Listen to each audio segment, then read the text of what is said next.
ભગવાને તમને શંકર ભોળાનાથે રામચંદ્ર ભગવાને તમને જીવન આપ્યું છે. હશે જીવી લો. કષ્ટી મારે છે, કષ્ટી તમારે છે, પણ કષ્ટી તમારા પાસે શું કામ આવી ખબર છે? એવા તને ગર્વ છે, કારણ કે આ પાયડામાં કષ્ટી સહન કરવાની તાકાત હતી ને એટલે આવી. બાકી માય કાંગલાને કષ્ટી ન પડે, દુઃખ પડે ને તારે એમ સુખ પડે તારે છલકાવું નહીં. સુખ પડે ને ત્યારે અહંકાર આપણે થોડા કામ કરીને આમ જઈએ તો આપણને સુખ આવે એટલે તરત એન્ટ્રી પાડીએ સીધા, કારણ કે સુખ આવે આપણને સુખ આવી જાય એટલે તરત જ આપણે એમ કે આમ નીકળતા જઈએ. આ 5 વીઘા આપણે 10 વીઘા આપણે તરત જ આપણે મૂછન તાવ થઈ ગઈ, અહંકાર આવે. પણ જો અહંકાર હું શબ્દ આવે ત્યારે મારો વડવાળા દેવ એમ કે ઓહો આલ્યું તું બેન મારો દીકરો મૂછનમાં તાવ તો આલ્યું છે. એક નકે આપણો ભગવાન રામ એક નકે એટલે ભગવાન કે હવે દીધું એટલું બરાબર છે, એટલા મજા કરી લેજે. હવે મારે પાછું વળી જવું પડશે, કારણ કે તું એમ કે મેં કર્યું, અહંકાર આવ્યો એટલે પાછું. બસ આપણે કે ગામને સારું હતું પણ હમણાં થી સારું નથી. એ સારું હતું ને એ દીદી એને પાછળ જગતમાં ક્યાંક રસોઈમાં જમવા જાવ ને એટલે આપણે અહીંયા તો 56 ભોગ 18 અહીંયા મિષ્ટાન પડ્યો હોય, પણ આપણા પચાવવાની શક્તિઓ એટલું જ લેવાય અને આપણી પાચન શક્તિ પ્રમાણે જ અહીંયા ખવાય. એની થાળી એના ઘરે ભાડું મડાય.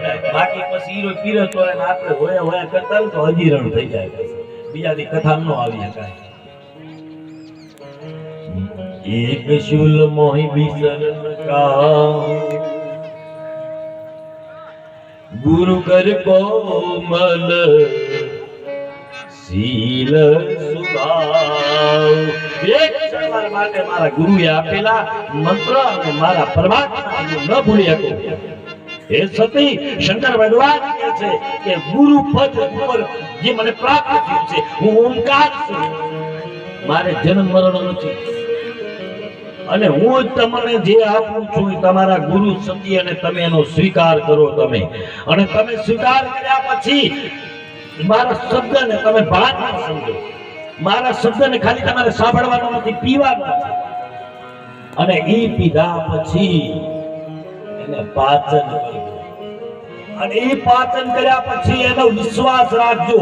રોટલી ખાવા એટલે નક્કી કરો છો સાહેબ, તમારા ઘરેથી ગાય દોઈ અને માટલામાં તમે દૂધ આપ્યું હોય, બાજરાનો રોટલો આપ્યો હોય, તમને સબ્જી બનાવી હોય બટેકાની, એટલે તમે પછી આમ હાથમાં લઈ પછી એમ કહો હે રોટલા તારું લોહી બનશે કે નહીં બને?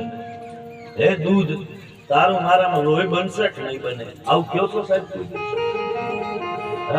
વાતો કરતા કરતા હા હું આટલે પૂછ્યો છું, તમે અહીંયા ઉભા રહી રાહ જોઈ એમ કરતા કરતા ખાઈ લઈએ. વિશ્વાસ છે કે જેને મારા નાથે 1 કિલો દાણા આમ કરીને ઘા કરી દે ને ખેતરમાં, 1 કિલો દાણાના 1000 મણ કરી જે આપે છે ને, અને એ હું એનો પ્રસાદ રૂપે ગ્રહણ કરું, હું ખાઉં છું. જેને મને દાંત આપ્યા છે, ચાવણ આપ્યું છે, મને આ બધું ઈ આપે છે. અંદરના આ બધા આતેડા છે ને આ ચટરાગની એને આપ્યું છે. ગમે એ નાખીશ ને પાછળ હીરો લોહી બનાવશે, બધું એનું કામ ઈ કરી લેશે. એમાં સંશય નથી થતો. સાબડીમાં રોટલો પડ્યો હોય ને તો સંશય નથી થતો, એટલે એ સંશય કર્યા વગર એને તમે ખાઈ લ્યો, એનું રુધિર બની જાય. બધી ટકોર કરવી પડી કે ભગવાન આજનો રોટલો ખાધો તો ને આજનો તો એનું લોહી નથી બન્યું હો. આવું કોઈ કેવું પડ્યું નથી, કેવું પડ્યું.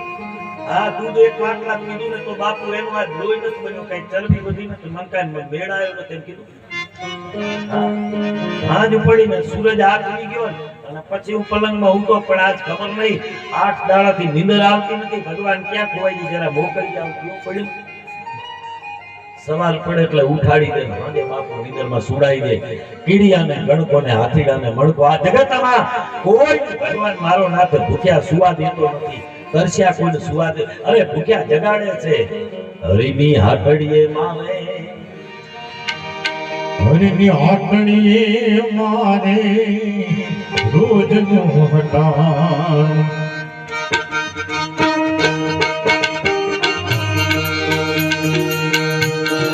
જોઈ મેં કોઈ દી એ જોયું નહીં કોઈ દી એ તાકે કટાણું.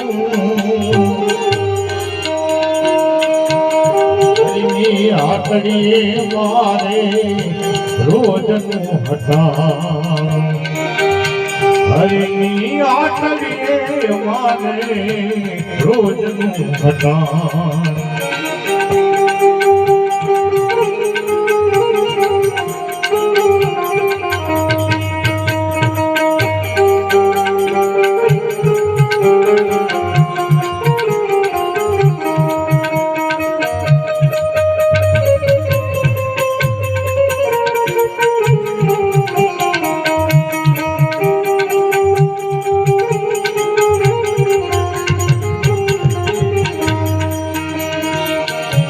પૃથ્વી પવન ને પાણી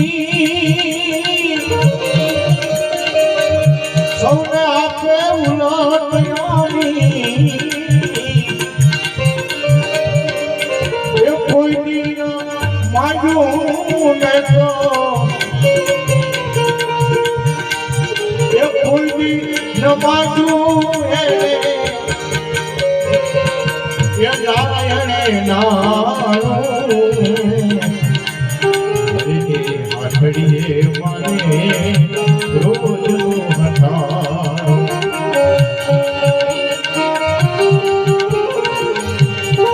જોઈને કોઈ દી રે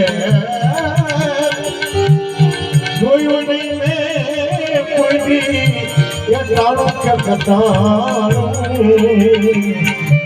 હરિની આટડીએ મારે રોજનું હટાણ હરિની આટડીએ મારે રોજનું હટાણ રોજનું